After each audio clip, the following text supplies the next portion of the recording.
Então, tivemos aqui uma primeira parte da conversa com o Sebastião à volta do BIM, de perceber um bocadinho o que é o BIM, como é que funciona, e agora nesta segunda parte vamos dedicar aqui uns temas já quase filosóficos, ou pelo menos do impacto que isto pode ter na indústria e como todos trabalhamos e por aí fora. Vamos a isso? Bora. Sebastião. Então, ah, duas ou três notas, mas que são muito fortes, sobre o tema do BIM. Como é que tu vês o impacto que isto está a ter nos projetos? Ou seja, os projetos vão ser mais rápidos, vão ficar mais baratos? Porquê que devíamos utilizar o BIM? Que vantagens é que isto tem? Como é que vês isso? Só por usar BIM?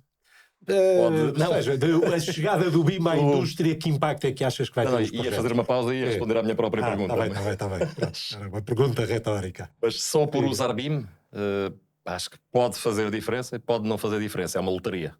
Ou seja, escreves algures num requisito, olha, quero BIM no meu projeto.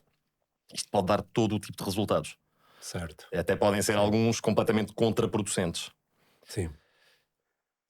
Assistimos neste momento a uma especialização muito grande de tudo o que é a indústria da construção. Ou seja, nasceram não sei quantas novas profissões na indústria da construção. Temos os consultores lead, os gestores de projeto, as fiscalizações, a gestão BIM.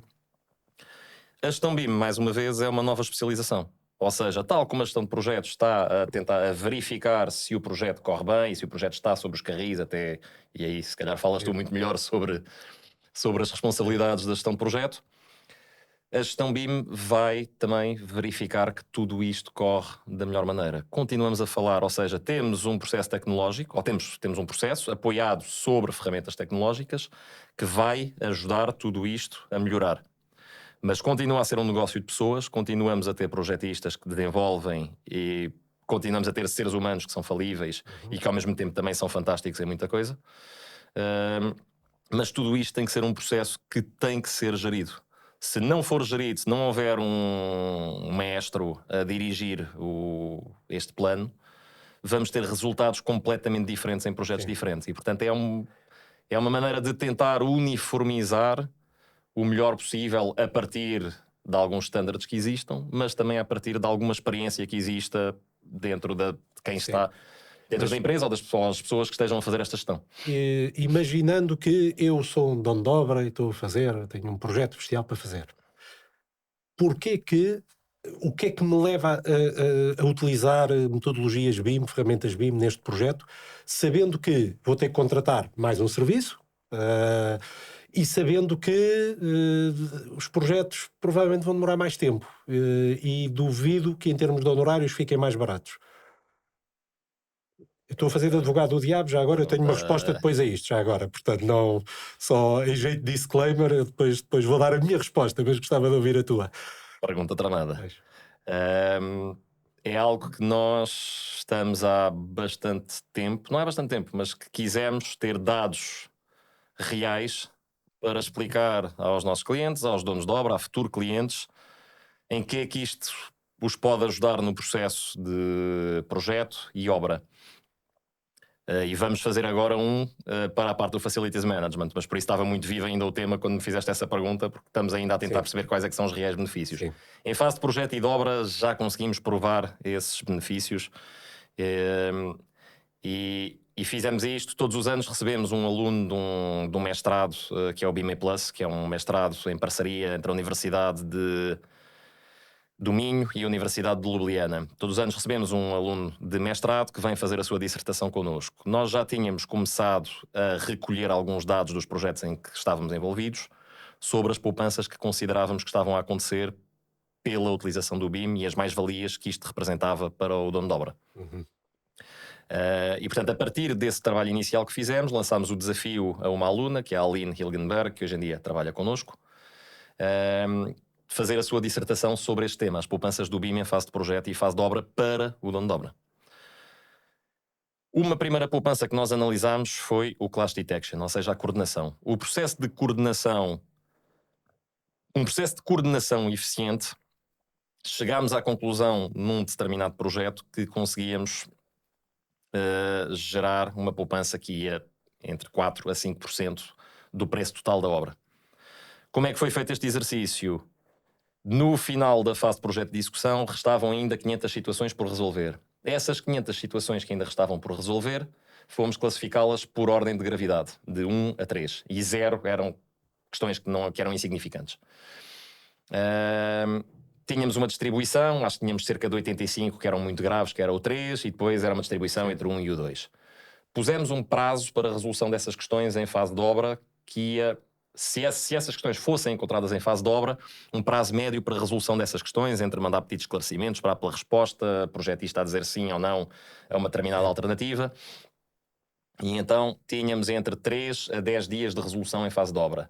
Se somássemos isto tudo, ia dar 1600 dias potenciais de atraso, que isto obviamente não é real. Sim. Agora, pensando que podes resolver 5 questões ao mesmo tempo, isto já baixava para um ano possível de derrapagem de obra, o que aí já é mais real, e numa obra grande, 70 mil metros quadrados, isto já é...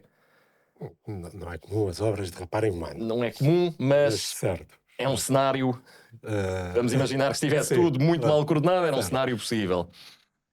Mas, portanto, por aí foram valorizar e chegaram à questão de isto vai melhorar a obra a ponto de justificar que, e pergunto se concordas com os meus pressupostos, que é, utilizando o BIM em força num projeto, sim, temos mais uma equipa, logo mais um custo adicional, sim, os projetos tendem a demorar mais tempo e os próprios honorários de projetos tendem a ser mais caros até porque demoram mais tempo. Concordas com estes pressupostos? A conclusão a que chegámos era invista mais 3% para ter um retorno de 10%. Analisámos depois outros aspectos. Analisámos, por exemplo, a capacidade de decisão do dono de obra. A maioria dos donos de obra olha para um desenho em 2D e não percebe o que está a ver. Neste processo especificamente houve muito recurso ao 3D, a realidade virtual, visitas dentro do edifício de forma digital. Houve muita visita do dono de obra ao edifício através dos modelos. Portanto, a capacidade de decisão do dono de obra foi altamente amplificada pelo facto de haver modelos. Sim. Ou seja, menos pedidos de alteração depois em fase de obra, que também geram atrasos, também geram custos extra. Portanto, houve uma redução clara, e isto dito pelo próprio dono de obra, houve uma redução clara dos pedidos de alteração por ter havido um processo curado em BIM. A parte das medições também é outra poupança real, porque a questão de tu teres medições bem feitas e que não vão ter impacto depois em fase de obra gera uma poupança, porque tudo o que é subestimado e tudo o que é sobreestimado na prática vai ser sempre um custo extra, porque o que está subestimado mais tarde ou mais cedo vai ter que ser valorizado. Vai aparecer. O que está sobreestimado é um desperdício. Portanto, aí também avaliámos uma poupança de 4 a 5% ou qualquer coisa. Havia os prazos de decisão de obra, as entidades licenciadoras, ou seja, ir com os modelos para as entidades licenciadoras, apesar de elas não aceitarem, mas ir a reuniões com os modelos ajudou a desbloquear uma série de questões essenciais no processo todo. Eu tenho uma visão diferente, então já agora vou-te expor a minha teoria, e eu sinto de cada vez que vejo uma análise dessas em que, se eu for por este caminho, é unicórnios e borboletas e cor-de-rosa e é bestial, se for por aquilo é terrível, logo este tudo corre bem, no outro tudo corre mal, este é bestial. E acho que isso é uma forma forçada de pôr a coisa. Dito isto, estou convencido que os ganhos do BIM são muito mais profundos do que este ganho financeiro.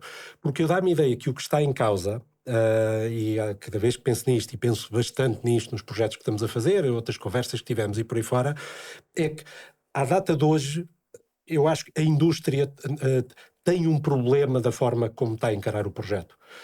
Dá-se muito pouco tempo aos projetistas para projetarem, os honorários são baixos, a coisa é espremida, e portanto os projetos começam a perder qualidade por causa disso. É humanamente impossível conseguir fazer os projetos com as restrições que nós temos, até porque estamos a falar de uma indústria que está a tirar requisitos e graus de complexidade para cima das coisas. E mais, depois vimos, leads e por aí fora. Temos a complexidade regulamentar, é brutal e nascem regulamentos do chão todos os dias. Estamos a falar para fazer o que é que seja, são precisos 15 engenharias diferentes e todas com requisitos cruzados fortíssimos. E, de facto, projetar é extremamente complexo nos dias que correm. Eu tenho uma teoria, acho que já te contei uma vez, que em jeito de provocação eu digo muitas vezes o CAD deu cabo de atividades projetistas. E digo isto porquê? Porque projetar tem tanto de desenhar como tem de conceber e de pensar e de incorporar tudo isto. O CAD fez com que nós acelerássemos o desenho, mas o ato da concepção precisa de tempo. Na verdade, cada vez eu acho que precisa de mais tempo, cada vez é mais complexo. Mas dá-me a ideia que a indústria, a dada altura, inadvertidamente, e digo a indústria, porque acho que fomos todos nós, digamos assim, que trabalhamos aqui, começamos a olhar para os projetos como, olha, como eu consigo desenhar mais depressa, ele faz-se mais depressa. E isto gerou um ciclo vicioso, fortíssimo, em que dá-se pouco tempo aos projetistas, os projetos começam a não ser tão bons, como não são tão bons, valorizam-se pior, menos, como se valorizam menos, pagam-se pior, como se pagam pior, e vem por aí abaixo.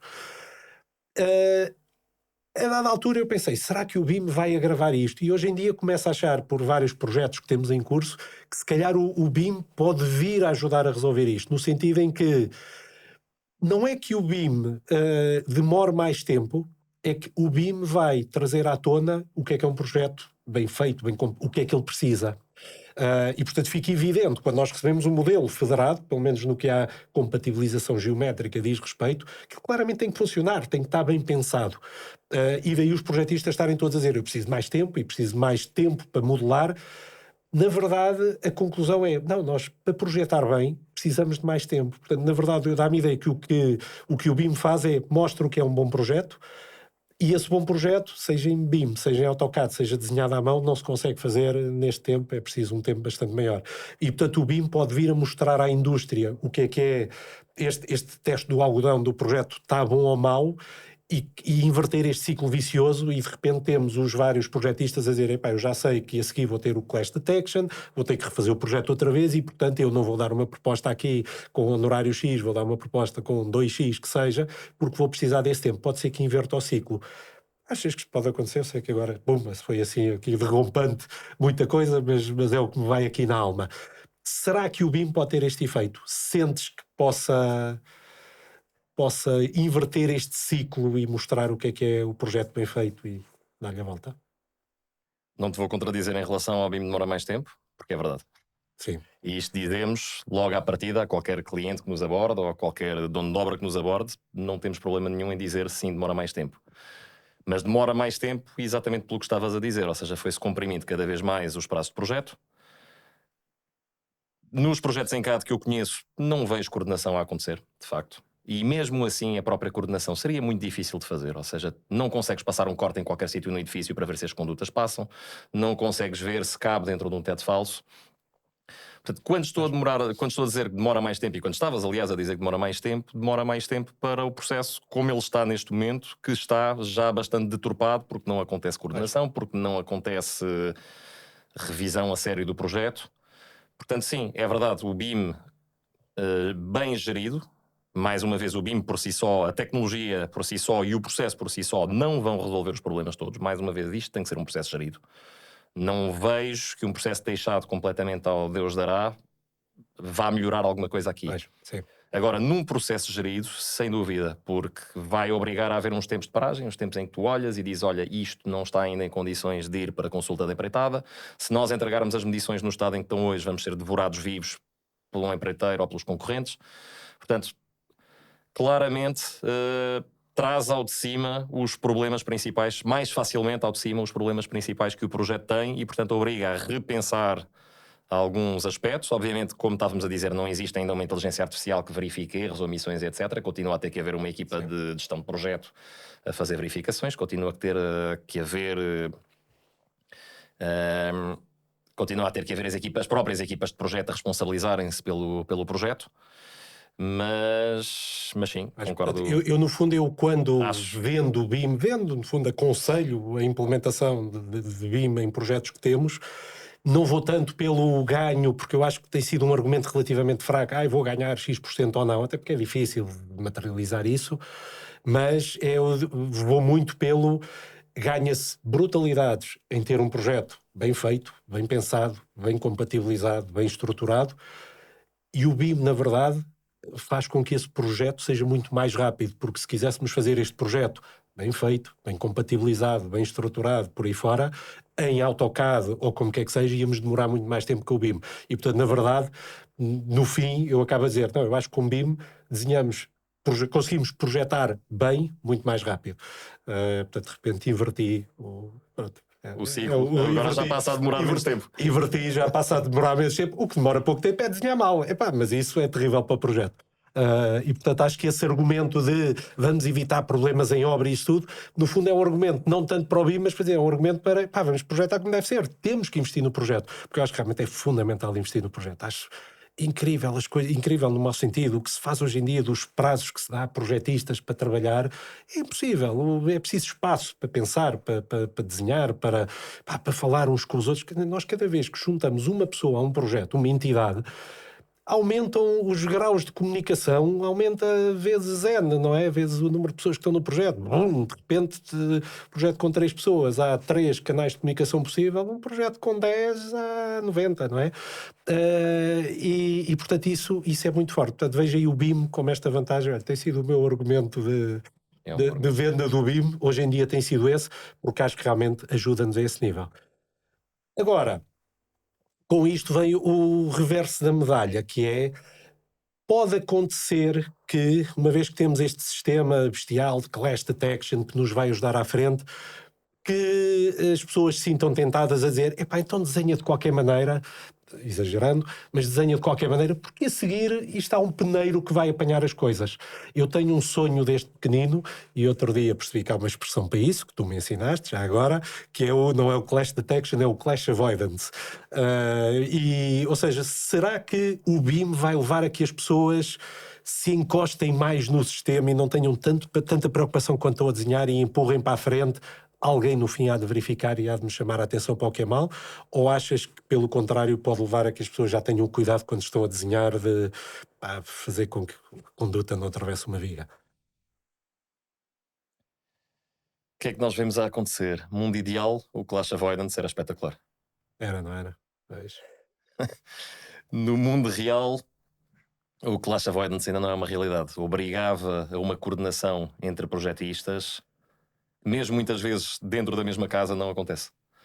Ou seja, vamos imaginar, o que é que isto obrigava? Obrigava a que o projetista de hidráulica, por exemplo, começasse por modelar as redes gravíticas, para depois o projetista da VAC começar a modelar as condutas da VAC, para finalmente depois as elétricas passarem com as esteiras e com essa parafernália toda. Não vejo isto a acontecer neste momento, ou seja, normalmente projetistas de especialidades arrastam até ao projeto estar o mais fechado possível para começar a fazer qualquer traço que seja.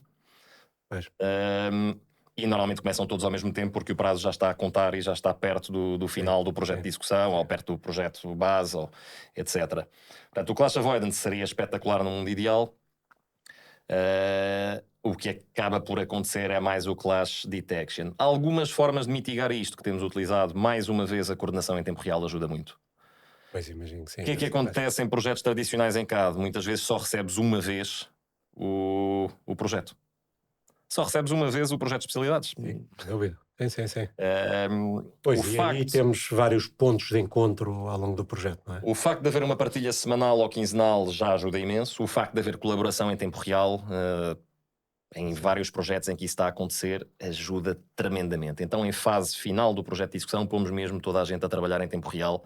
E muitas vezes tens o projetista da VAC a falar com o projetista de hidráulica ao telefone e a dizer, olha, sincroniza, que é para eu poder passar aí com a minha conduta e por aí fora. Isto acontece mesmo. Aí já estamos a chegar, se calhar, mais perto do que poderia ser um Clash Avoidance. Mas continuamos a trabalhar num método de Clash Detection. Quer dizer, claramente já puxámos o filtro já para que antes acontecia na véspera da betonagem. Espera aí, que está correto. E o coisa, e o tubo e o rei com parta, já o puxámos para antes da obra, já não é nada mau. Agora, sobre esse tema de ter as equipas a trabalhar ao mesmo tempo e depois federamos os modelos de 15 em 15 dias e por aí fora, ou federamos o modelo, há uma questão estrutural na forma como os projetos são desenvolvidos, que é um projeto de um edifício, tipicamente precisa, a arquitetura, se precisar de 6 meses de trabalho intensivo de um edifício, de um espaço qualquer, não estou a querer dar tempo nenhum a isto, mas para um determinado projeto, se a arquitetura precisa de 6 meses, é muito provável que as engenharias, o ar-condicionado, só precise de 2, de trabalho útil, digamos assim. É verdade que sempre é uma dor constante, porque a arquitetura está-se a esticar ao longo deste tempo e o ar-condicionado tem que ir intermeando ali no meio, tem que trabalhar estilo código Morse, tem várias fases para cruzar. Vocês têm conseguido, nestes projetos que estão a acontecer, sentem que conseguem manter a presença das especialidades? Depois há um tema de honorários, não é? Quer dizer, a arquitetura está a estruturar-se para estar a trabalhar em jeito de corrida de meio fundo, quando as especialidades dizem, pá, eu não tenho as mesmas horas para vos acompanhar do caminho todo. Isto, como é que casa? Estamos numa fase de transição bastante ingrata para os projetistas de especialidades. Quer dizer, depois podemos discutir que é ingrato para todos, mas vamos focar-nos agora nas equipas de especialidades. Estão numa fase bastante ingrata por causa disso mesmo que estás a dizer. Ou seja, num processo tradicional em CAD, e é o que estávamos a dizer, muitas vezes tu se calhar só vês o desenho uma primeira vez já quase na entrega do projeto de execução. E portanto as equipas de especialidades normalmente têm horas para trabalhar uma vez, ou gostam de trabalhar uma vez. Trabalhando desta forma, estamos a falar de um processo iterativo para todos. Não estamos a falar de um processo iterativo apenas. A arquitetura teve sempre por defeito este processo iterativo. As especialidades estão-se a adaptar a esse novo processo iterativo, em que vai ser uma tentativa e erro. E vão ter que estar presentes muito mais tempo ao longo do projeto. Mais tempo são mais horas são mais honorários, não é? Acho que isto está a ter que nivelar, não é? Ainda não nivelou, provavelmente, mas vai ter que nivelar. Para te dar o exemplo, por exemplo, novamente, se calhar da sede da Fidelidade, foi assim um projeto que nos acompanhou durante mais tempo, foram 3 anos de projeto. Durante esses 3 anos de projeto, estava o engenheiro da AVAC a queixar-se e ao mesmo tempo orgulhoso, a dizer, foi o primeiro projeto em que eu trabalhei durante 3 anos a par e passo com a arquitetura. Isto é ingrato porquê? Porque tem que haver uma atualização aqui também, como tu estava a dizer, isto mexe com honorários, mexe com o que as equipas trabalham, o que é que não trabalham. E portanto, equipas que já tiveram uma primeira experiência e equipas que já são experientes em BIM, se calhar já vão nivelar os honorários um bocado para cima, porque já sabem ao que vão. E vão estar a concorrer com equipas que se calhar não têm a mesma experiência e que se calhar nunca fizeram um projeto em BIM, mas que dizem que fazem BIM. Sendo que elas também, para chegar lá, também já tiveram que dizer que faziam a certa altura. Vão ter que apanhar o primeiro entalão, não é? Digamos assim. Isso é a tal curva de aprendizagem do mercado a evoluir, mas pode ser a tal inversão do ciclo vicioso, que é os projetistas. O problema do ciclo vicioso dos projetos é os próprios projetistas que canibalizam-se uns aos outros, que é pá, um gajo que diz que fazem 2 meses, eu também tenho que dizer, e portanto é realmente uma pressão infernal para baixo. Isto pode fazer esta pressão para cima, não é? De facto, da malta olhar e dizer, espera lá que eu vou ter que estar 3 anos a fazer um projeto, tenho que me preparar para isso. Sim, não te quero pintar um mar de rosas aqui, mas acho que sim, acho que isto vai obrigar a que haja uma nivelação por cima e não uma nivelação por baixo, como está a acontecer neste momento. Mas pronto, estas equipas mais experientes muitas vezes estão a concorrer com outra que manda um valor muito para baixo porque não sabe no que se está a meter. Outra questão de fundo do impacto que o BIM tem na indústria e por aí fora, que é, isto é algo inerente aos projetos de construção, imagino que há muitos outros, mas estamos a falar dos nossos, e acho que o BIM vem ou agravar, ou pelo menos é uma peça mais forte a esse nível. Nós, quando estamos a fazer um projeto, nós temos equipas que existem estruturadas com os seus próprios processos de gabinetes de engenharia, empreiteiros, de arquitetos, tudo mais. E é a história da minha vida enquanto gestor de projeto é, de alguma forma, ter que moldar o processo. Quer dizer, temos que casar os processos todos. Eu não posso ser um arquiteto que diz, não, eu para mim faço um entregável aqui, aquele outro e os outros não fazem, não é? Portanto, isto implica mudar a forma como todos trabalham. E isso, pela minha experiência, é dificílimo. Ou seja, alguém que diz, eu estou habituado a trabalhar assim, eu trabalho com os fecheiros neste formato, eu trabalho com este tipo de informação, eu trabalho neste calendário, sei lá, por aí fora, tudo isto. O BIM obriga claramente a modelar a forma como trabalha, ou seja, isto só funciona se as pessoas estiverem a trabalhar da mesma maneira para aquele projeto específico. Tu achas que isto vai, até que as equipas se moldem a esta forma de trabalhar? Como é que vês estas dores de crescimento? Achas que há aqui uma abertura das várias empresas para dizer, tudo bem, eu vou-me adaptar ao projeto, porque o projeto precisa que eu me adapte, ou ainda há empresas que digam, não, o meu manual de qualidade é isto que diz. E aqui estou a falar de todos, gabinetes de engenharia, empreiteiros, de, sei lá, todos, arquitetos, gestores de projeto, o que for. Como é que vês, como é que tens sentido isso? Primeira coisa, depende muito, mais uma vez, da contratação. Ou seja, se os requisitos forem claros à partida, eu estou a dizer isto, mais uma vez, isto é um mundo ideal, os requisitos serem claros à partida e tudo é fantástico e não há dúvidas nenhumas mais à frente e tudo corre bem. Não, isto não acontece. Mas se houver já uma série de requisitos mínimos à partida, isto depois é mais fácil de conseguir que todos cumpram as regras. Acontece-nos, por exemplo, e aconteceu-nos aos dois, de estar a trabalhar com a mesma equipa e em 2 projetos diferentes a mesma equipa dizer coisas diferentes porque tem um contrato diferente para esses 2 projetos. Sim. Porque num contrato tem escrito preto no branco que tem que entregar as coisas de determinada forma, no outro contrato isso foi deixado omisso. Sim. E portanto a contratação nisso ajuda imenso. No entanto, por mais requisitos que tu escrevas, é sempre uma lotaria a forma como as pessoas percebem os requisitos.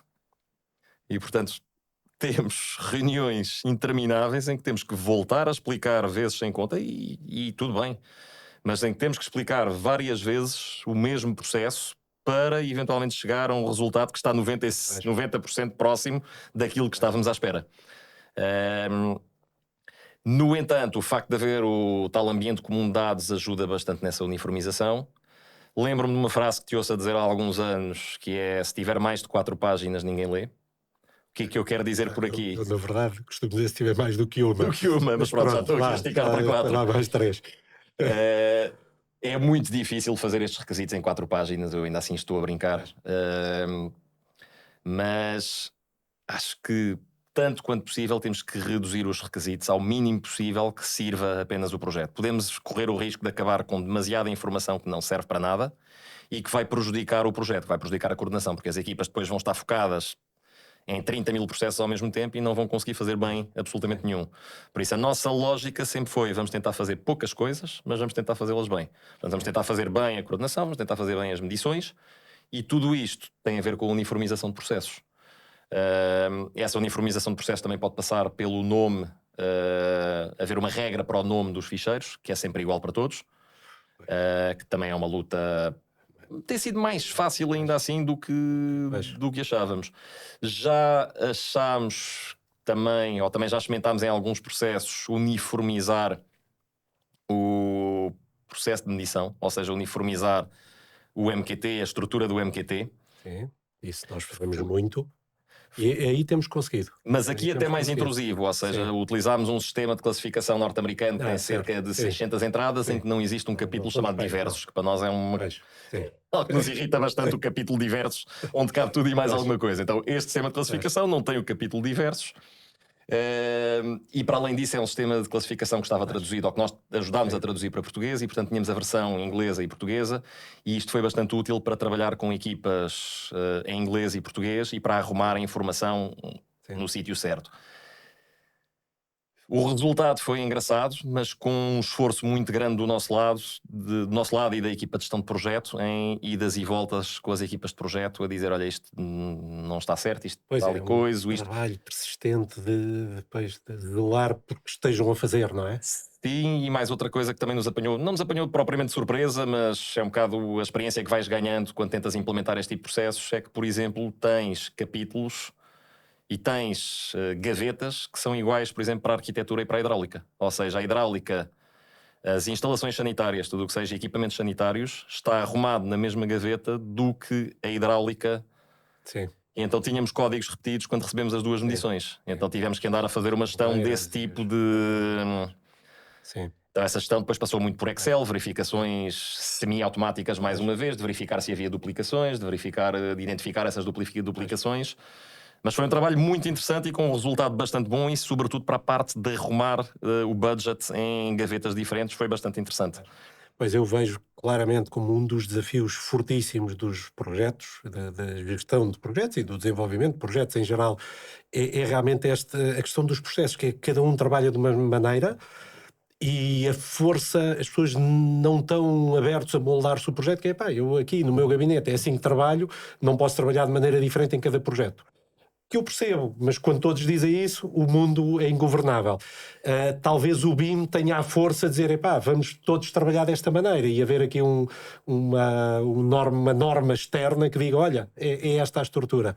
Temos tido equipas, e aconteceu um caso muito engraçado, de uma equipa que sim tinha todos esses standards e as suas normas e as suas ISOs e por aí fora, e que pensou, não, espera, nós temos aqui que corrigir um bocado o tiro para nos conseguirmos adaptar, ou seja, temos a nossa ISO, temos os nossos processos, mas essa ISO e esses processos têm que se conseguir adaptar ao que o nosso dono de obra está a pedir e que vai sempre pedir Pois, coisas diferentes. Se for para os Estados Unidos é de uma maneira, se for para o Médio Oriente é de outra, se for para Portugal sim, ainda é de sim, outra. não há dúvida. Pois, é preciso. Acho que é um bocado uma utopia pensar que vamos ter um processo universal que Universal, pois, funciona sim, em qualquer país. Acho que estamos muito longe disso e nem sei se há de vir a acontecer algum dia. Outro ponto forte, quando vejo a vaga do BIM a chegar com muita força, e salvo erro é aqui o último dos meus pontos fortes de conjuntura geral da indústria, tem a ver com a gestão do conhecimento. Eu quando imagino, quando eu comecei a trabalhar há 30 anos, mais coisa, menos coisa, um arquiteto, um projetista, quem quer que fosse, tinha que dominar a sua arte e, portanto, o arquiteto, sim, dominava o mundo da arquitetura e como é que desenha e como é que não desenha e por aí fora, o engenheiro de estruturas, o cálculo e o desenho da estrutura e a modelação e por aí fora. O espaço cognitivo, a largura de banda cognitiva que ocupavam as ferramentas, o gajo tinha que saber mexer no fax, sim senhor, tinha 3 botões e o número de telefone era parecido com o telefone, tínhamos que saber como é que se mexe, vamos ainda ao tempo antes do AutoCAD, como é que se desenhava, ou seja, as ferramentas não ocupavam muito espaço. Nem o processo era um bocadinho, cada um faz o seu e, portanto, eu tenho o meu processo e as pessoas encontravam-se nos entregáveis, no estudo prévio, no que é que seja. Hoje em dia, um arquiteto para trabalhar, para dar o exemplo do arquiteto, mas agora podemos pôr aqui todos eles, desde da gestão de projetos até o empreiteiro, o preparador, ou isso. A ferramenta ocupa uma largura de banda brutal. Ou seja, 50% do cérebro tem que estar ocupado a aprender a mexer. Quando digo ferramenta, estou a falar na ferramenta, na metodologia, no processo, nas regras de como é que eu vou fazer upload do fecheiro e não. Portanto, não estou a falar só do software propriamente dito. E de repente, com uma agravante já agora, é que muda todos os anos, não é? Muda todos os anos saem as certificações, sai uma nova, todos os anos há um upgrade do software e há um upgrade, não sei, portanto esta aceleração exponencial desta evolução, vejo muito complicada. Tu sentes que os gabinetes com que trabalhas, que as pessoas estão a conseguir aprender à velocidade a que isto está a evoluir e que as pessoas conseguem adaptar-se ao processo e trabalhar com tudo isto, estão a conseguir correr a essa velocidade? Eu concordo contigo que se tem que deixar. Não temos que esperar que as equipas de projeto sejam especialistas em BIM ou especialistas em lead ou especialistas em tudo mais. Acho que se tem que ir cada vez mais, vai-se criando nisto de especialidade e, portanto, o que acaba por acontecer é que mesmo dentro das próprias equipas de projeto acabas por ter uma pessoa ou várias pessoas que estão responsáveis por ter esse conhecimento geral e depois ajudar as outras a difundir esse conhecimento geral pelas equipas. Sim. Não posso esperar que um projetista que é criativo ou um projetista que é mais técnico, mas na sua arte, seja um especialista em BIM, nem quero que na prática seja um especialista em BIM, quero que tenha apoio ou da equipa que o dono de obra contratou para o efeito, ou da sua própria equipa, do BIM manager local, residente dessa empresa. Posto isto, como tinha dito e já disse anteriormente, há uma especialização cada vez maior dentro da indústria da construção, tem as suas vantagens, depois tem os seus inconvenientes, que é parte da comunicação, acaba por haver uma comunicação que às vezes É brutal. Pois. falha e há erros que acontecem por causa disso. Voltando atrás ao que estavas a dizer do envolvimento da equipa de projeto ou do envolvimento do arquiteto com as ferramentas técnicas, é engraçado porque antigamente eu acho que o arquiteto ou o engenheiro, sobretudo o arquiteto, e já vou explicar porquê, estava ainda mais afastado do que está hoje em dia do processo técnico de desenho. Sim. Porque havia uma duplicação, havia Não sei se os projetos também tinham mais dinheiro na altura, mas havia duplicação de tarefas, ou seja, tinhas o arquiteto a conceber e tinhas um desenhador na prática a materializar Sim, sim, sim. a ideia do arquiteto. No mundo da arquitetura, isso praticamente desapareceu, essa duplicação de tarefas, ou seja, o arquiteto está a fazer ao mesmo tempo o trabalho de concepção e a fazê-lo em cima dos modelos, a fazer em cima dos desenhos. O arquiteto já é o arquiteto e o desenhador ao mesmo tempo. As engenharias ainda estão numa fase de transição nesse processo, pelo menos é um bocado a visão que eu tenho. Já vejo algumas equipas de engenharias em que já está o engenheiro a fazer o cálculo e o desenho ao mesmo tempo, e outras equipas de engenharia que ainda têm desenhadores e engenheiros a fazer o cálculo. Acho que isso até pode ser positivo para a indústria, acho que também tem muito a ver com a falta de recursos que existe hoje em dia, ou seja, há cada vez menos recursos, há cada vez menos dinheiro para os projetos e, portanto, para as equipas de projeto também já não é sustentável ter postos de trabalho duplicados. No entanto, mais uma vez, há sempre postos de trabalho novos a ser criados com qualquer tecnologia. E é algo engraçado. Eu fui convidado o ano passado para começar a dar aulas no ISCTE, num curso chamado Tecnologias Digitais, Edifícios e Construção Sustentável. Engana palavrão. Na prática, estamos a formar uma geração de alunos que vai servir para todas estas novas necessidades, ou seja, servir para modelação se for preciso, vai servir para ser os BIM Coordinators, os BIM Managers. Pois. Agora dá-me ideia que há aqui um lapso de tempo, um lag, se quisermos, entre a necessidade de conhecimento e termos o conhecimento. Mas hoje em dia, os engenheiros de 50 anos, que têm experiência, têm isso tudo, têm muito mais dificuldade em adaptar-se a tudo isto, à velocidade a que isto precisa, do que tem quem está a acabar o curso com 25 anos, mas que, por outro lado, não domina a engenharia ou a arquitetura ou o que é que seja. Portanto, vejo este lapso de conhecimento como uma dor de crescimento que se sente, não é? Pronto, mas dá-me ideia que é ir andando, é o tempo resolver, não vejo que haja muito a fazer a esse respeito. E a idade não é uma barreira. Ao contrário do que pensamos, já vi pessoas mais velhas a adaptarem-se muito bem a estas tecnologias e a adorarem. E já vi pessoas muito novas a rejeitarem por completo tudo o que seja novas tecnologias e que por eles gostavam de estar a desenhar, a desenhar num papel fabriano. Não é de todo... A idade não é de todo um bloqueio aqui. Temas assim estruturais de impacto na indústria, estes eram os que eu tinha. Não sei se tens mais algum para acrescentar ou não, ou se saltamos para questões muito práticas com que tropeçamos nos projetos. Vamos a isso. Vamos a isso. Então, primeiro ponto. Tudo são alterações. Uma coisa que ouço muito nas equipas projetistas quando estão a trabalhar, e tudo são alterações em que sentido? Antigamente, no AutoCAD, nós tínhamos um layout de arquitetura que tinha uma sanita no meio de uma casa de banho. Pronto.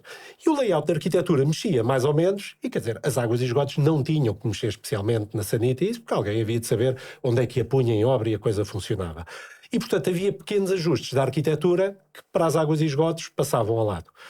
Hoje, e este caso muito concreto, deparei-me num projeto que temos uma casa de banho com uma bateria de sanitários e já está tudo modelado, e depois a arquitetura agora vai definir os separadores. E o separador, afinal, tem 10 centímetros. E quando tem 10 centímetros, implica mexer a sanita 2 centímetros para o lado, ou o que é que seja. E depois, passado uma semana, não, afinal vai ser com, sei lá, fenólico, painéis, não sei do quê. Afinal não tem 10 centímetros, só tem 1. E, portanto, andamos ali durante algumas semanas em que aqueles painéis são desenhados de uma maneira, são desenhados de outra e por aí fora. E o que é certo é que cada vez que eles são desenhados, a sanita anda para o lado 3 centímetros, ou 2 centímetros, ou 5 centímetros. E vejo o projetista de águas a gritar, justamente, tudo são alterações, alterações e mais alterações, o projeto não para de mudar, eu já alterei o meu projeto não sei quantas vezes, porque de facto, cada vez que mexemos na sanita, as águas e esgotos têm que ir lá pôr o cano no sítio certo. Isto é porque estamos a fazer alguma coisa mal, ou é inerente ao sistema de, pois, é mesmo assim, deal with it? Acho que se calhar é um exemplo levado um bocado ao extremo, não temos Mas é um exemplo real. Sim, agora, sim. não temos necessariamente que estar sempre a corrigir para o lado, para a esquerda e para a direita. Isso até pode ser, a ligação à sanita até poderia quase no limite ser guardada, ser arrastada um bocadinho mais para a frente. Isto apenas como introdução. Mas, no entanto, acho que isto toca muito com o tema que já falámos há pouco do processo iterativo. E que as equipas não estão tendencialmente habituadas, as equipas de especialidades, principalmente, não estão habituadas por defeito ao processo iterativo. Estão habituadas a fazer uma vez, perto do final do projeto. O que é que isso tem como problema quando estamos a falar de BIM? É que depois, em termos de coordenação, vai-se tentar resolver a coordenação no final e não dá tempo para resolver tudo no final. E, portanto, temos que ir avançando com alguma coisa e, eventualmente, o que se vai avançando vai-se ter que corrigir para trás e para a frente num processo iterativo. Sim. No entanto, é verdade que isto em CAD era muito mais fácil, porque na prática tínhamos peças desenhadas e que muitas vezes estavam completamente desligadas umas das outras. No limite... Não era grave nestes casos, por exemplo. Ou seja, é óbvio, a sanita tem que lá estar e depois era claramente em preparação de obra, tem que estar no meio das duas. Pronto. Estamos a falar muitas vezes de peças desenhadas em que as especialidades tinham uma base de arquitetura que estava 4 semanas desatualizadas e que diziam, olha, eu vou fechar aqui e agora não vou atualizar mais a arquitetura. Isto eram os exemplos clássicos sem dúvida, que conhecia do CAD. Sem dúvida, sim. E portanto são desenhos desligados uns dos outros, em que depois sim alguém vai ter que resolver. Agora, obviamente podemos é pensar, olha, o projeto não vai perfeito para a obra e vamos guardar alguma parte para resolver em obra. Isto acontece e é possível. Sim. Isto se calhar então bate com outro ponto, outra queixa que aliás, prende-se desculpa, um bocadinho com esta. antes de continuares, e isto eu queria mesmo que ficasse gravado. Há uma palavra que se ouve muito quando se está a falar de BIM, que é, e agora estou virado de propósito mesmo para quem está a ouvir. Aos nossos ouvintes. O clash free, a expressão clash free não existe. Não há um modelo clash free. É uma utopia, é um unicórnio, é o que quiserem chamar. Certo.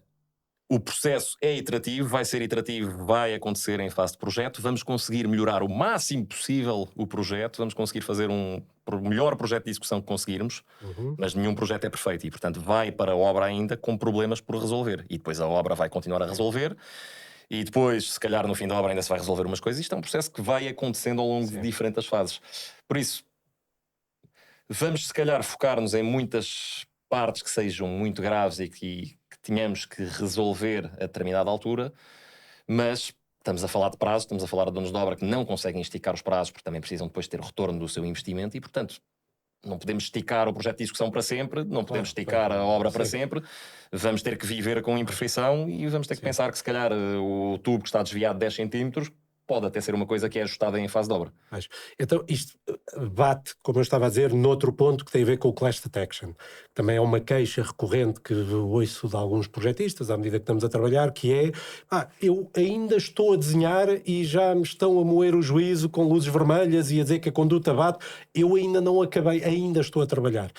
Ou seja, em que o clash detection aparece demasiado cedo e como aparece demasiado cedo, de repente é um entrave ao desenvolvimento do projeto, que na verdade tem um bocadinho a ver com esta questão da sanita, se vai, ou seja, se o tubo está desfasado a sanita ou não, está bem, já, no fim já o acertamos.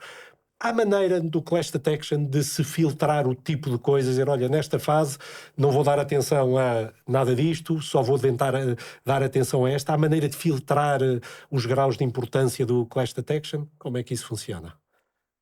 Vês aí muitas vezes anunciado no LinkedIn, eu consegui em 5 horas carregar num botão e a inteligência artificial filtrou por mim tudo e mais alguma coisa e agora fui para a praia e estou a beber um daiquiri então a escrever e a inteligência trabalhou por mim, estou aqui a escrever no LinkedIn sobre isso. Estou bastante cético em relação a isso. Nós defendemos muito outro método que é fazemos o tal clash detection. O clash detection vai nos dar se calhar 10.000 colisões. Nós filtrá-las é muito, não é? Só distinguir o... Vamos agrupar normalmente essas colisões por piso, é a técnica que temos utilizado, e assim filtrando por piso é muito engraçado porque nos dá uma ideia do estado geral de coordenação do projeto. Vamos passando piso a piso e vemos, olha, neste piso temos assim uma mancha vermelha muito grande aqui, temos e o resto está mais ou menos limpo. E percebemos mais ou menos como é que as coisas estão. A densidade da coisa.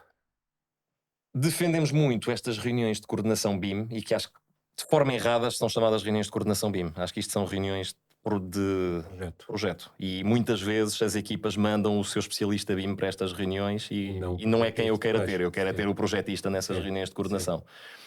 Porquê? Exatamente para evitar nós, que não temos tanto conhecimento quanto os projetistas, evitar que nós estejamos aqui a criar situações, estamos aqui a criar solicitações aos projetistas que lhes fazem perder tempo de coisas que eles não têm que resolver. Pois, ou que não Imaginar, tem há que um- resolver naquele momento. Não, pronto, não Podemos é, deixar uma série de colisões passar porque não são Sim. relevantes para a coordenação, porque há espaço e porque serão resolvidas de alguma forma. As outras em que percebemos claramente que não existe espaço, essas, desde uma fase muito inicial, convém começar a olhar para elas. Pois. E estas reuniões de coordenação que defendemos são mesmo feitas para, em conjunto, a equipa toda decidir o que é que depois se transforma numa questão que tem que ser resolvida. Não é inerente ao processo que se tenha que andar a catar class detections Não. desde o dia zero. digamos Não, é um assim. processo de gestão. Sim. Tem que haver uma gestão eficiente de recursos para não sobrecarregar as equipas de projeto. E se calhar, erradamente, às vezes, até é possível que estejamos a sobrecarregar. Não vou dizer que estamos aqui a fazer um trabalho perfeito. É muito possível que às vezes até estejamos a sobrecarregar as equipas e agradeço que nos informem sempre que isso está a acontecer. Sim. Terceira, não sei se é terceira, se é quarta, queixa recorrente. Epá, eu começo o projeto e estou logo no dia zero a desenhar à escala 1 para 1 e na verdade nem sequer estou a fazer um projeto de execução, eu já estou a fazer a obra quase, ou seja, o BIM leva-me a um detalhe demasiado rápido, um detalhe que não tem interesse. Não sei se tens cruzado com isto ou não, mas eu tenho. Isto é mesmo assim ou é um... Ou há maneira, por exemplo, quando alguém está a começar a desenhar uma rede de ar-condicionado. Eu primeiro estou a desenhar um traçado, em que ainda nem sei se a conduta tem 60 por 40, se tem 50 por 50, não faço ideia. Estou a desenhar uma conduta. Depois já vou ver como é que ela casa com as coisas ou não, mas para já quero ter a linha geral desta conduta passada. O BIM permite essa flexibilidade ou obriga-nos de facto a dizer não, eu já estou a desenhar e já tenho que estar... Teoricamente, e agora vou falar de software, um dos softwares dos quais eu já falei, que é o Revit. A contração Revit vem de Revise It. Quer dizer, basicamente, que é mais fácil conseguir rever um projeto. Ou seja, mexer uma conduta para a esquerda, para a direita, redimensionar, mexer uma parede para a esquerda ou para a direita, porque essa alteração vai acontecer em todas as peças desenhadas, vai acontecer nos cortes, vai acontecer nos alçados, nas plantas, etc. Não sei se concordo a 100% com essa afirmação de que estou logo a desenhar à escala de 1 para 1. Acho que o processo iterativo acontece e acontece bem em equipas experientes. Agora, é verdade que quando estamos a aprender um software novo ou quando estamos a aprender qualquer coisa nova, parece que temos duas mãos esquerdas. Pois. Não conseguimos ter a mesma flexibilidade que tínhamos quando estávamos a trabalhar em CAD. Se calhar já trabalhamos há 20 anos. Eu lembro-me de ter 2 ou 3 anos na faculdade de AutoCAD e de ainda ter que ganhar 5 anos de experiência para trabalhar bem em AutoCAD. E se calhar muitas equipas ainda sequer não estão a trabalhar bem em AutoCAD, com XREFs, com isto, com aquilo, com uma organização muito real. Lembro-me que a primeira empresa em que trabalhei, que foi a Broadway Melian, já em CAD na altura, tinha um batalhão de CAD managers, nem eram BIM managers, eram CAD managers na altura. Já havia a figura. Portanto, também existe essa complexidade inerente ao CAD que nos esquecemos. Agora, é a ferramenta com a qual a maioria da indústria já está habituada a trabalhar e, portanto, parece natural e parece mais fácil. Sim. Agora, acho que isto é mais uma questão de experiência. Vejo pessoas já muito experientes para quem isso não é um problema. Uhum. E então, última pergunta assim concreta de coisas que batemos na obra com muita força. E isto tem muito a ver com a Single Source of Information, com o Common Data Environment. De quem é que é a informação? Portanto, o problema de... Quando nós utilizamos a plataforma para a gestão de comunicação, é que realmente a nível de obra é brutal, funciona muito, muito bem, pedidos de esclarecimentos, dúvidas, respostas e por aí fora, mas há sempre esta dúvida a dizer, mas esperem lá, se há um litígio, quem é que é o dono da informação? Quem é que pode, de repente, fechar a porta e o outro não entra e não tem acesso à informação? Portanto, há esta preocupação. Como é que vês isto? Nós defendemos que tem que ser o dono da obra a ser o dono da informação. E exatamente por causa desses litígios que estavas a falar. Ou seja, se tu confiares a um projetista, a uma gestão BIM, a uma gestão de projeto, dizeres, façam isso na vossa plataforma, entreguem a informação na vossa plataforma, é perigoso para o dono de obra, porque há um litígio, quem fecha a porta é o projetista. Bem, mas também é perigoso para os outros, já agora. Também é Tem perigoso sido para os um outros. tema nos vossos projetos ou não?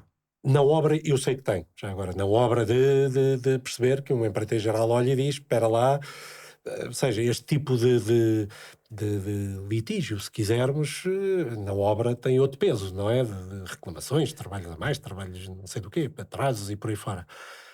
Tivemos um projeto, por acaso, na Noruega, em que um dos envolvidos, que era um subempreiteiro, se não me engano, estava a utilizar essa informação de forma indevida, ou seja, estava a partilhar a informação onde não devia, e que lhe foi cortado o acesso, e depois, para litígio, ainda nos pediram para retirar a informação da plataforma, dos acessos e dos downloads, ou seja, dos descarregamentos que tinham sido feitos por esse subempreiteiro.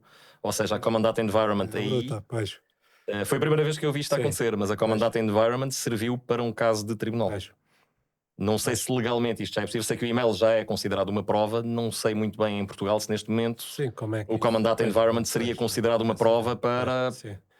definir Tá, a que troca de informação muito, muito importante que se faz em obra de aprove, não aprove, faz, não é faz, informação por vezes atrasa, não confidencial. atrasa, pronto. Depois há o tema de confidencialidade ou não, mas quer dizer, a relação contratual começa a ser gerida aí. E isso é importante e de facto o tema da posse de informação, eu percebo, devia ser o dono de obra, claro, ou seja, quem tem mais força devia dizer, não, desculpa lá, mas a informação é minha. Mas a verdade é que percebo que todos os outros digam, espera aí, Mas as atenção, pessoas conseguem fazer backups e ir lá buscar a informação, exatamente, ou acaba por ser seja, as aí, não é? equipas de projeto normalmente estão a trabalhar no seu servidor e a carregar a E a informação carregar para o ali, Common Data pois, Environment, portanto, sim, continuam a ter a informação. continua a ter informação. Mas no caso da Mas obra, Em Inglaterra temos tido essa questão em quase todos os documentos contratuais. Está lá quase sempre que cada equipa é responsável pois, por fazer os seus próprios bem, backups da sim. informação que é Mas, carregada no. sim, mas no caso dos projetos, estamos a falar do trabalho que cada um fez, que faz em sua casa, digamos assim, depois faz upload. No caso da obra, estamos a falar da comunicação e tudo isso. É possível fazer o download das aprovações, não aprovações, dos esclarecimentos dos issues, tudo isso consegue fazer download de alguma maneira para salvaguardar. Cada um. Consegue-se fazer É, download pronto, de tudo sim. e mais alguma coisa. Há assim uma maldade que pode ser feita e que nós acho que nunca fizemos, mas há uma maldade que pode ser feita é dares um acesso apenas de upload a uma determinada pasta. Pois, certo. Sim, Nunca pronto, fizemos sim. isto porque Mas, defendemos bem, tanto quanto possível uma transparência, uma claro, colaboração. Acho que até foi para isso que a empresa foi aberta, que é para tentar ajudar a pôr as pessoas a falar, sim. coisa que é um problema na Sim. indústria da construção em geral. É, mas este tema da posse de informação, seja no dia a dia, batemos nele de vez em quando, de facto, e percebo que é um tema importante. Aliás, o Mas, próprio conceito veio, espero não estar a dizer aqui um disparate, mas tanto quanto eu sei, veio de uma obra que estava a ser realizada que acabou em litígio e que se quis começar a apurar as responsabilidades. E apurar as responsabilidades num processo de comunicação de e-mails em que comunicam todos individualmente uns com os outros e por aí fora foi um pesadelo. Não se conseguiu pois, apurar isso também, responsabilidades pois, nenhumas e então sim. ao final o juiz disse, olha, bolas para Pois, vocês todos, considero-vos pronto, a todos culpados. e acabou. O último a ficar de pé E, ganha. e houve vários relatórios que foram sendo feitos em Inglaterra sobre a comunicação, sobre os problemas da indústria, sobre os problemas da construção e etc., que levaram depois a que houvesse o conceito de ambiente comum de dados, em que a informação, e uma das principais características destes ambientes comuns de dados é que a informação é rastreável. Sim, Eu consigo verificar quando é que a informação foi carregada, quando é que a informação foi descarregada e por aí fora. pois. Assim, o dono da informação não puxa a ficha e mais ninguém tem acesso a ela. Daí a importância. Mas sim, mas é o tema dos backups. Sebastião, só se o top, não sei se são top 5 ou o que é que seja que te vá na alma, de conselhos sendo que aqui há várias pessoas que eu, quer dizer, acho que há muita gente a olhar para o mundo do BIM a dizer, e agora? O que é que eu faço? Acho que era interessante uma palavra para donos de obra, uma palavra para gabinetes de projeto. Aqui não sei se separamos os engenheiros dos arquitetos ou não, mas de quem esteja a entrar nisto, como é que se devia preparar. Acho que uma palavra para quem quer que esteja a entrar na indústria, que acabou um curso e que está a chegar, mais uma vez, seja engenheiro ou não, seja engenheiro ou arquiteto, o que é que podia fazer? Sei lá, olha, conselhos a toda esta gente. O que é que tens a dizer do mundo do BIM? É bastante genérico. Vamos lá então tentar forte. por ordem, se calhar, para, Bora. para tentar Dono de balizar obra. isto. Isso. Uma Dono de palavra obra. aos donos de obra, aos nossos clientes. Contratação, sem dúvida. Ou seja, vemos muitos muitos donos de obra muitas vezes a chegarem já enjoados com o BIM porque tiveram uma experiência que correu mal, porque não tiveram expectativas completamente furadas daquilo que eles estavam à espera de conseguir retirar dos modelos e do que achavam que o processo, que ia ser um processo espetacular, que ia tudo correr lindamente, e depois afinal correu tudo pessimamente e se calhar pior ainda do que estavam à espera e pior ainda do que teria sido um processo em CAD. Pronto. Definir bem para que é que se quer os modelos, e ter, seja que equipa for, mas alguém isento a aconselhá-los. Sim. Não estou aqui a puxar a brasa à minha sardinha, até estou, mas Olha, pronto. mas, Não puxando a pois, brasa à minha sardinha, é difícil, não tendo alguém isento a olhar para os modelos, saber o que é que tem que contratar, o que é que pode ser útil para o dono de obra. E os requisitos claros são muito importantes, porque senão vamos em todas as direções e depois, em vez de fazer bem uma coisa ou duas, vamos fazer mal várias coisas. sim. Não vamos conseguir depois tirar medições, o processo de clash detection não vai acontecer e vamos chegar à obra com um projeto em CAD, mas em 3D. Certo. E portanto, Bem faro. e existe, aliás, na tal ISO que eu tinha falado, que estava a falar há pouco, existe uma recomendação que o dono de obra tem que ter essa função dentro dos seus quadros. E se não tiver essa função dentro dos seus quadros, contratar a função do Information Manager. O Information Manager é o que a ISO chama, ou que se chamava até agora o BIM Management. Certo. Mas neste momento está repartido em várias tarefas diferentes, mesmo essa tarefa foi especializando, e o Information Manager é basicamente quem ajuda o dono de obra a gerir a informação toda que recebe. Claramente, um assessor do dono de obra não deve ser um elemento da equipa de projeto. Da equipa projetista. Não está totalmente isento, se for o caso, Sim. porque vamos imaginar que esse membro está dentro da equipa de arquitetura. Vai dizer que o projeto de arquitetura está fantástico e que a culpa é das especialidades. Claro. Se for o contrário, estiver nas especialidades, vai dizer que o projeto de especialidades está fantástico e que a culpa é da arquitetura que está sempre a mudar o projeto. Para projetistas, alguém que tenha um gabinete de projeto, aqui não sei se separamos a arquitetura das especialidades, mas alguém, portanto, um gabinete que ainda não tenha nada disto estruturado e que está a ver a onda a vir com muita força e que está a perceber, eu vou ter que me preparar para o BIM. O que é o primeiro passo? O que é que deviam pensar? O que é que tens para dizer? Assim, o primeiro conselho que eu podia dar é ganhar as competências em casa, não cair na tentação de pensar que se vai subcontratar o BIM para as equipas de projeto. Acaba por ser um erro comum que custa mais dinheiro, porque entretanto o processo é iterativo, a subcontratação está lá durante um determinado prazo, mas depois a seguir vai precisar de mais dinheiro para continuar. O projetista fica entalado porque já não tem dinheiro para estar a pagar a subcontratação, não ganhou as competências, portanto vai ter que contratar no próximo projeto. Exatamente, o que gastou vai ter que contratar novamente depois da próxima vez. Foi investimento, sim. Agora, sei que isto é difícil porque muitas vezes ao formar um recurso dentro da empresa, esse recurso, passado se calhar 6 meses, vai-se embora e vai para outra empresa. Sim. E isso, o mercado tem estado bastante volátil.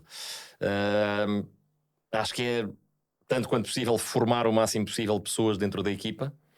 As equipas que eu tenho visto a funcionar melhor dentro deste mundo neste momento são equipas que já não pensam em voltar para o CAD e qualquer pessoa que entra tem, ou se adapta ou então não tem lugar. Portanto, isto acho que não cair na tentação de subcontratar o BIM para as equipas de projeto. O outro tema é também não cair no erro de querer ultra especializar-se e de saber tudo logo ao mesmo tempo. É ir passo a passo. Primeiro aprender se calhar a modelar, depois aprender se calhar alguma coisa, alguma parte teórica, mas ir tomando estes passos. Sim, é um processo. O evoluir para aí. A modelação acho que seria claramente o primeiro passo. Empreiteiros, ainda é uma questão mais complicada. O empreiteiro, mais uma vez, que não tem... Quem diz empreiteiros diz, talvez subempreiteiros, não sei, um grande instalador, mas que ainda não tem as ferramentas, não é? Que conhecemos alguns que já têm o processo muito bem montado, mas para quem não tem ainda. Um bom serviço que os empreiteiros poderiam fazer à indústria como um todo era começar a puxar os subempreiteiros para cima e começar a criar esse requisito aos subempreiteiros. Muitas vezes as equipas, o empreiteiro geral não tem equipas de preparação internas. É um gestor de empreitadas que depois tem vários subempreiteiros que fazem essas preparações, que entregam os modelos, que entregam peças desenhadas, etc., de como é que a obra vai ser executada. A preparação de obra, Certo. sim, Mas sim, tipicamente está interna, pois, sim. Mas sim, mas há, ou seja, há preparadores também das instalações que têm que se casar com estes, sim. e pronto, e muitas vezes não existe equipas internas e são equipas externas que vão estar a trabalhar. Um serviço que podem estar a prestar à indústria é mesmo passar estes requisitos, e aliás a própria ISO é clara sobre isso, diz que os requisitos têm que ser em cascata.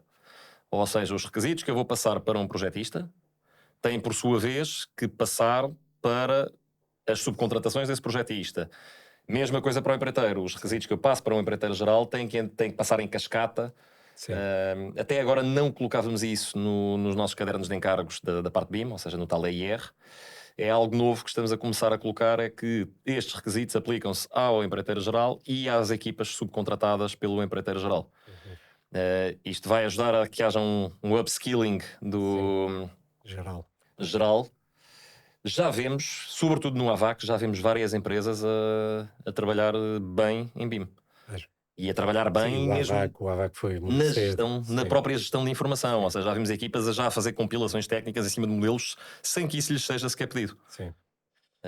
E então, já agora, desculpa porque perdi-me, qual é o conselho para os empreiteiros? O acionável, digamos assim? É este mesmo, ou seja, é começar a passar os requisitos Assegurem para a que cadeia. a cadeia tem os requisitos todos bem transmitidos. Exatamente. E para nós, gestão de projetos, fiscalização, o que é que eu devia levar hoje para casa comigo daqui? Acho que aqui os requisitos, ou melhor, o que a gestão de projeto vai precisar é mais aprender a mastigar a informação. Ou seja, a gestão de projeto não vai modelar, não precisa de estar a aprender Revit, não precisa de estar a aprender modelação. Precisa mais de perceber a estrutura de dados que está a receber e a informação que está a receber. Portanto, é muito, se calhar, mais investir em tudo o que seja plataformas de verificação, ou seja, os Common Data Environments, aprender a trabalhar com os Common Data Environments, especializar-se nessa parte da gestão de informação dos Common Data Environments. E da comunicação, eu sinto que nós estamos a fazer esse percurso, não é? Sim. Da gestão da comunicação na obra, especificamente, os issues e isso tudo, e realmente há muito para aprender, sem dúvida. Agora, a curva de aprendizagem, se calhar para a gestão de projeto e para a fiscalização, ou se calhar para onde gestão de projeto e fiscalização num só bolo, é uma curva de aprendizagem, se calhar, menos íngreme do que a curva de aprendizem dos projetistas. Sem dúvida, sim. Menos íngreme e a menos comprida, não é? Ou seja, não há tanto para aprender, imagino eu. Sim. E, portanto, o investimento, se calhar, em termos de dinheiro, seria adquirir alguns acessos a um software de verificação tipo Solibri ou Navisworks, ter uma licença que se calhar dava para ser partilhada pela equipa. Outras ferramentas que têm sido muito úteis para gestão de projeto e fiscalização é o Power BI, que dá para ligar já aos modelos e retirar informação e conseguir fazer verificações de quantidades sobre os modelos. Ou seja, o que estávamos a falar há bocado, de racionalizar a informação para conseguir depois pôr um preço em cima dessa informação. Há ferramentas fortíssimas já para fazer isso e que não têm um custo exorbitante para equipas de gestão de projeto e fiscalização conseguirem verificar e monitorizar e estar muitas vezes um passo à frente da equipa de projeto, da equipa de obra, que eu acho que é na prática o maior desafio para uma gestão de projeto ou para uma fiscalização, é conseguir estar à frente do... Sim, sem dúvida. Está quase, faltam 2.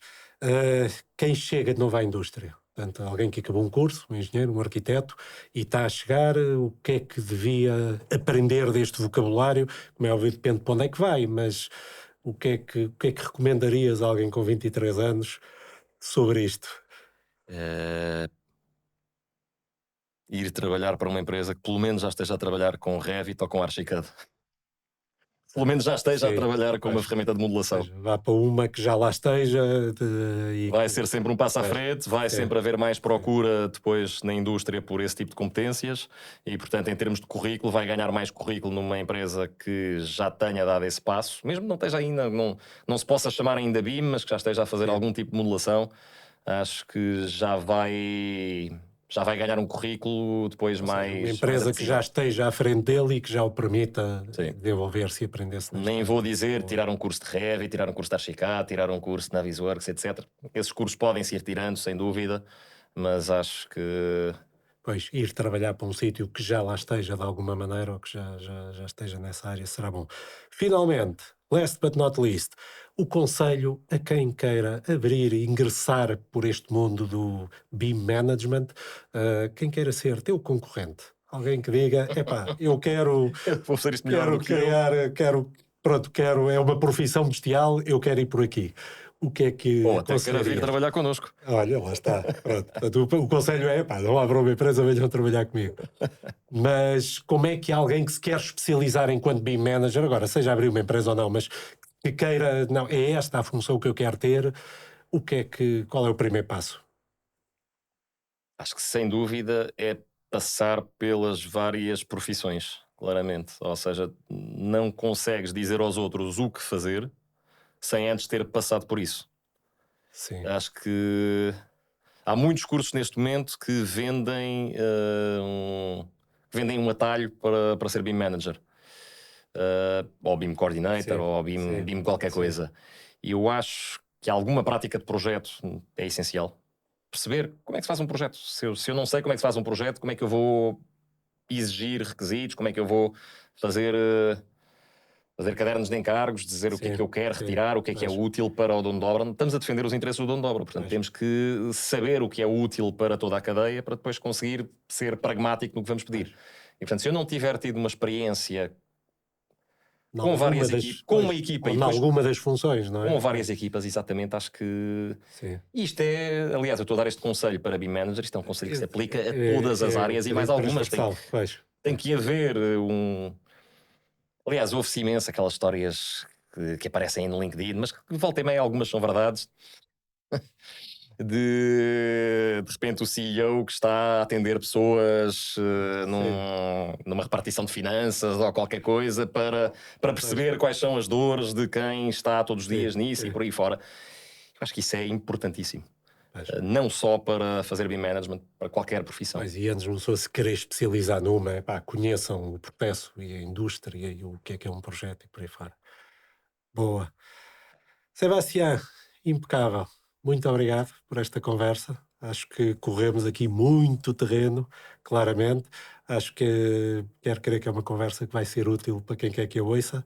Muito obrigado por teres estado aqui connosco. Muito obrigado pelo convite também. Espero não ter sido demasiado técnico.